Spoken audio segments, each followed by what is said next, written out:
आज की जो हमारी क्लास है ये क्लास 10th की हिस्ट्री की सेकंड क्लास होने वाली है, जो कि चैप्टर नंबर 1 की है। इससे पहले हमने आपके सपोर्टिंग मटेरियल और बुक से हम कवर कर रहे हैं। 2 पेज तक आपका जितना भी इम्पोर्टेंट है वो सारा का सारा कवर किया जा चुका है। अब हम यहाँ से आगे स्टार्ट कर रहे हैं। वैसे मैंने ये भी बताया था लास्ट क्लास में, लेकिन यहीं से स्टार्ट करूँगा ताकि आपका रिकैप हो जाए।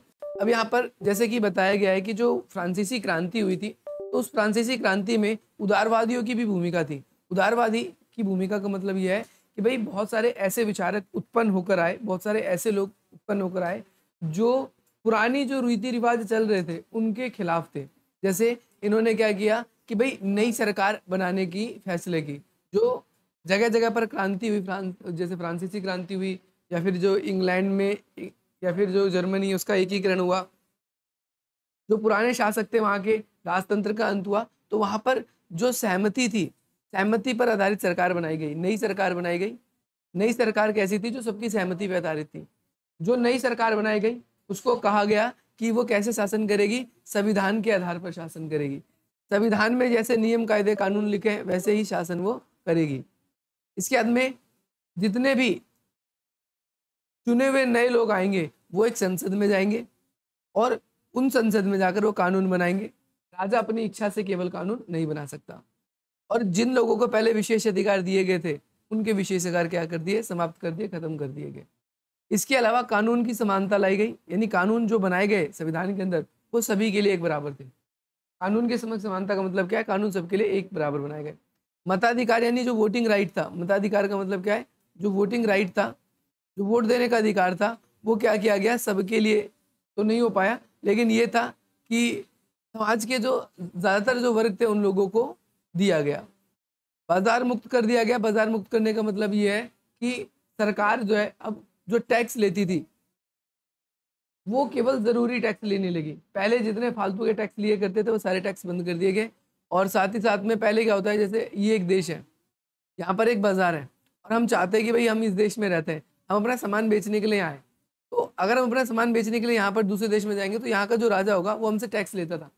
क्या कर दिया? वस्तु और सेवाओं पे जो टैक्स लगता था एक जगह से दूसरी जगह जाने में, उसको भी क्या कर दिया गया? खत्म कर दिया गया। वस्तु और सेवाओं का टैक्स जो था वो खत्म कर दिया गया। इसके बाद आपको कहा गया है कि 1815 के बाद यूरोप में रूढ़िवाद, रूढ़िवाद क्या होती है? पेपर में आता है। रूढ़िवाद एक ऐसी विचारधारा होती है, रूढ़िवाद एक ऐसी विचारधारा जो पुरानी मान्यताओं पर आधारित होती है, जो पुरानी मान्यताओं पर आधारित होती है। जैसे फॉर एग्जाम्पल मैं आपको बताता हूँ, आपके मम्मी पापा हैं, वो क्या कहते हैं? पुरानी मान्यताओं पर आधारित रहते हैं। ऐसे ऐसे हमारे यहाँ पर कपड़े नहीं पहने जाते, ऐसे हमारे यहाँ पर खाना नहीं खाया जाता, ऐसे हमारे यहाँ पर नहीं रहा जाता।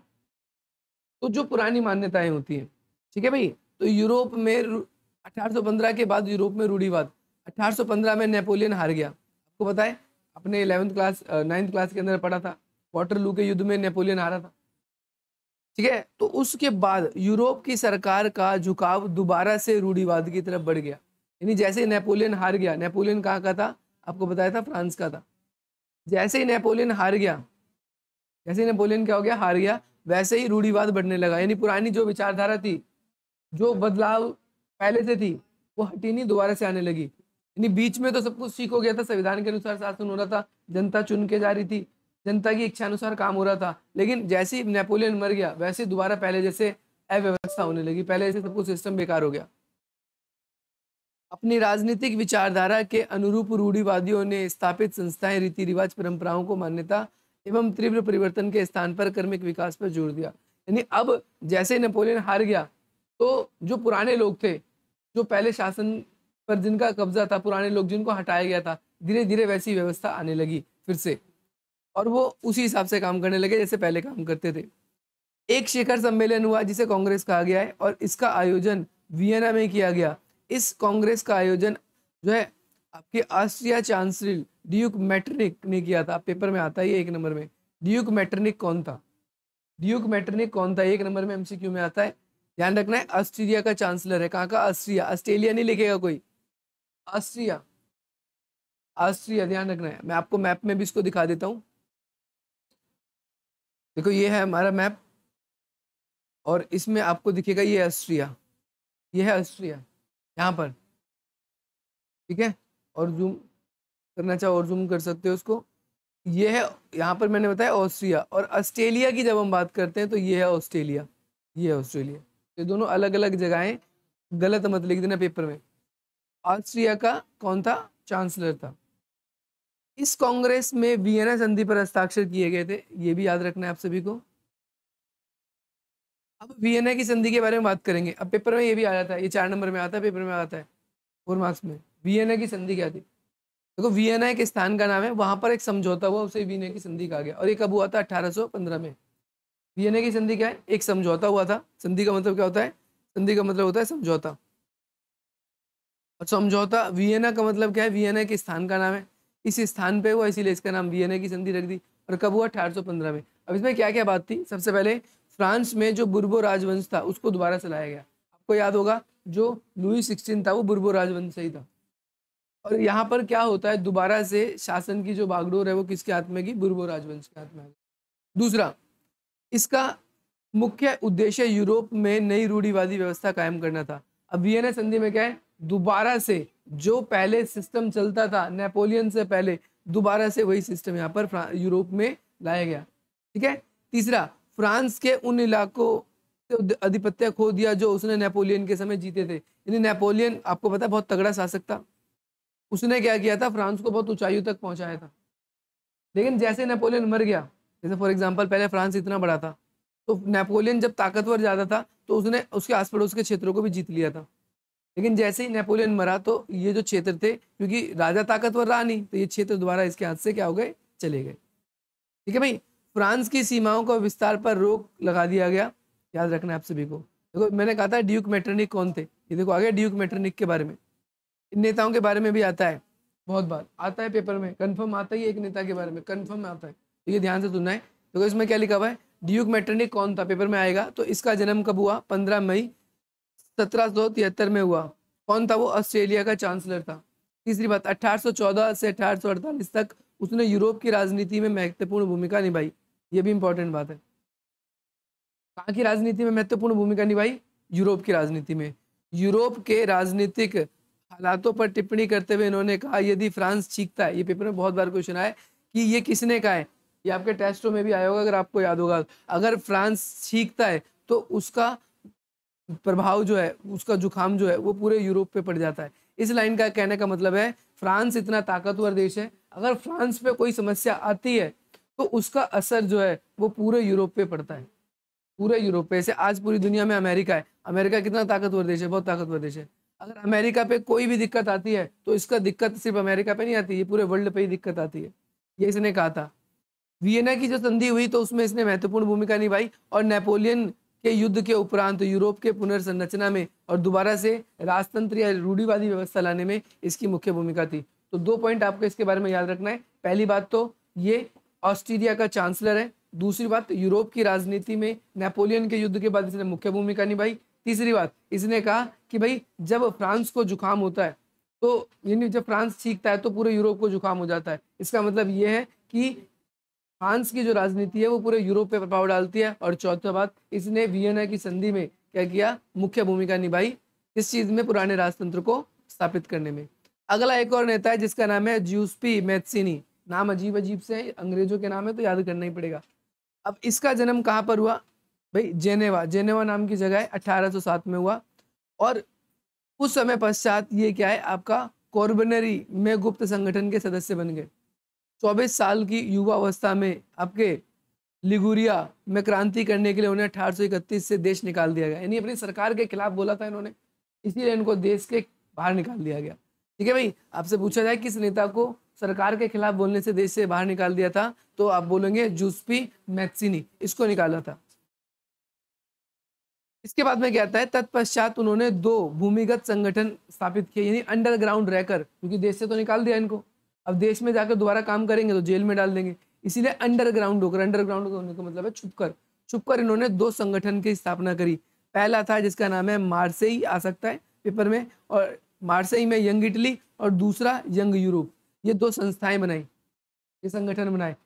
और बेसिकली मात्सेनी द्वारा राजतंत्र का जोरदार विरोध किया गया। सबसे इंपॉर्टेंट बात, जोसेफ मात्सेनी क्या किया था इन्होंने, जोसेफ मात्सेनी ने कि राजतंत्र का विरोध किया इन्होंने और प्रजातांत्रिक सपने से रूढ़िवादी के मन में भय पैदा कर दिया। यानी प्रजातंत्र स्थापना पे जोर देते थे ये, और साथ ही साथ इन्होंने कहा कि जो राजतंत्र है वो अच्छा नहीं है, ये भी याद रखना है। नेक्स्ट बात क्या है, 1848 के बाद यूरोप में राष्ट्रवाद एवं जन क्रांति के अलावा से अलगाव होने लगा। यानी धीरे धीरे वहां पर जन क्रांति बढ़ने लगी और साथ ही साथ में जो राज्य की सत्ता को बढ़ाने में रूढ़िवादी अक्सर राष्ट्रवादी भावनाओं का इस्तेमाल करते थे। मध्यम वर्गीय जर्मनी लोग 1848 में जर्मन महासंघ विभिन्न इलाकों से जोड़कर एक राष्ट्र बनाने के प्रयास किया। अब देखो यहाँ पर क्या है, अब 1848 में जर्मनी थोड़ा सा 1848 में क्या होता है, जर्मनी राजनीति में मुख्य भूमिका निभाता है। कौन निभाता है? जर्मनी। जर्मनी एक देश का नाम है, जैसे फ्रांस एक देश है, इटली एक देश है, वैसे जर्मनी भी देश का नाम है। इसके बाद जर्मनी थोड़ा सा ताकतवर होने लगता है और जर्मनी ने क्या किया, छोटे छोटे देशों को मिलाकर अपने आप को ताकतवर बनाना शुरू कर दिया। मगर इसे राजशाही और फौज की ताकत द्वारा जो मिलकर दबा दिया गया, लेकिन धीरे धीरे इसको दबा दिया गया। इसी के साथ पर्शिया ने राष्ट्रीय एकीकरण आंदोलन का नेतृत्व किया। अब ये पर्शिया कौन है? पर्शिया वहां का शासक है। पर्शिया एक पर्सन है जिसने क्या किया, अपने साम्राज्य को दो, जैसे नेपोलियन ने फ्रांस को ताकतवर बनाया था, वैसे पर्शिया ने क्या किया, जर्मनी को ताकतवर बनाया। अब जर्मनी को एकीकरण किया, यानी छोटे छोटे जो देश थे उनको एकीकृत कर दिया। और इसने कब किया? 1866 से 1871 तक। एकीकरण पर्शिया के नेतृत्व में हुआ, यानी पर्शिया कौन है यहाँ पर? शासक। इसके नेतृत्व में क्या किया गया? जर्मनी का एकीकरण। पर्शिया के प्रमुख मंत्री ओटो वन बिस्मार्क ने राष्ट्र निर्माण की मुख्य भूमिका अदाई। अब आपसे पेपर में आएगा पर्शिया का मुख्य मंत्री कौन था या प्रधानमंत्री कौन था? कौन सा मुख्य नेता था? बिस्मार्क। याद रखना आप सभी को, ओटो वन बिस्मार्क नाम है इसका। ये बहुत ही ज्यादा इसने क्या किया, जर्मनी, अगर ये बदला नहीं होता ना तो जर्मनी इतना ताकतवर नहीं होता।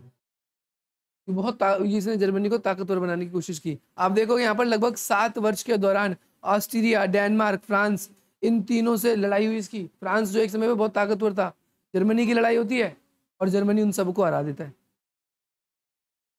जर्मनी क्या करता है? इन सबको हरा देता है। और 1871 में आपका काइजर विलियम प्रथम नए साम्राज्य घोषित कर दिए गए, यानी नया राजा आया यहाँ पर जर्मनी का, जिसका नाम था काइजर विलियम। और जर्मनी के एकीकरण में पर्शिया की शक्ति को महत्वपूर्ण माना गया। नहीं, जर्मनी अगर कभी आपस में एकीकृत हो पाया तो उसका रीजन यही है कि पर्शिया इतना ताकतवर शासक था, उसकी वजह से ऐसा हो गया।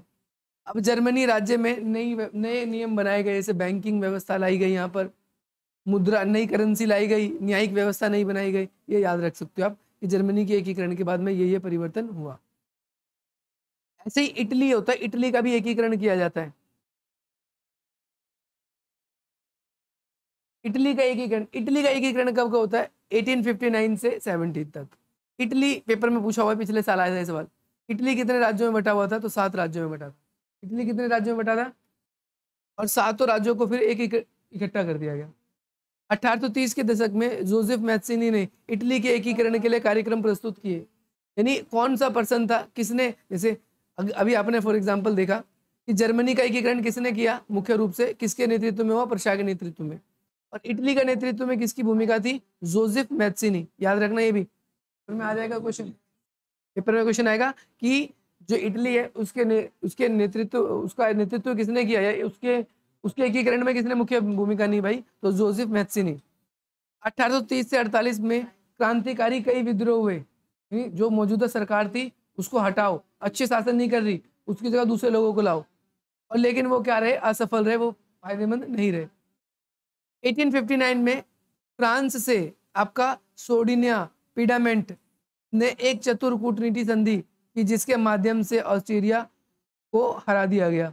1861 में इमैनुअल द्वितीय के नेतृत्व में भाई नया राजा आया। अब ये पेपर में इंपॉर्टेंट है, ये भी एमसीक्यू में आ सकता है। 18 जिसका नाम है इमैनुअल सेकंड, इमैनुअल या इमैनुअल कुछ भी बोल सकते हो। इमैनुअल सेकंड जो था, एक नया राजा आया। अब ये पेपर में आ सकता है इस पर्सन के बारे में भी, ये भी एक व्यक्ति है। इसकी तस्वीर आप देख रहे हो जिसका नाम है काउंट कैमिलो दे काबुर।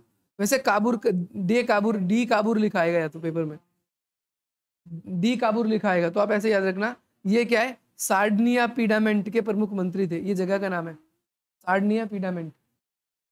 इटली का प्रदेश है, ये कहाँ का प्रदेश है, इटली के प्रदेश को एकीकृत करने वाले आंदोलन का नेतृत्व किया, ये किसने किया, इटली के एकीकरण में। और दूसरा अभी आपने देखा था, क्या नाम पड़ा था, इटली के नेतृत्व में जोसेफ मैत्सिनी, इसकी भी मुख्य भूमिका थी। फ्रांस के साथ कई चतुर संधि के पीछे काबुर का हाथ था, ऑस्ट्रिया को हराने में भी और इटली के एकीकरण में भी इसी का हाथ था। तो याद रखना है आप सभी को ये वाला पॉइंट भी, अगर आप याद रख सकते हो तो बाकी ये चैप्टर अब धीरे धीरे खत्म हो जाएगा। अगला पॉइंट है जोसेफ, देखो जोसेफ लामे और आपका गैरीबाल्डी, जोसेफ गैरीबाल्डी अभी अलग पर्सन है। वह नियमित रूप से सैन्य का हिस्सा नहीं था, उसने इटली के एकीकरण के लिए सशक्त उन्होंने कहा कि भाई इटली को अगर ताकतवर बनाना है ना तो हमें हथियार उठाने पड़ेंगे, हथियार उठाने पड़ेंगे, और जो भी कांटा बने, जो भी बीच में अड़ंगा डाले, हाँ उसको मार दो, सशक्त विद्रोह करो। 1860 में दक्षिणी इटली और 2 सिलसिले राज्य में प्रवेश करके स्पेनिश शासकों को हटा दिया। स्पेन के जो शासक थे स्पेन के, उसको क्या कर दिया, हटा दिया। और वो किसानों का समर्थन पाने में सफल रहे।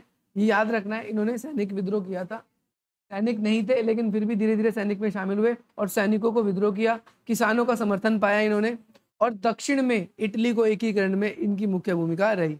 राजा इमैनुअल सेकंड को इन्होंने क्या कर दी, सारी पावर सौंप दी। सारी पावर किसको दे दी, राजा इमैनुअल सेकंड को। तो आपसे पूछा जा सकता है राजा इमैनुअल सेकंड किसका राजा था, कहाँ का था, इटली का था। कब बना था, 1861 में बना था, 1861 में बना था, ये भी याद रखोगे।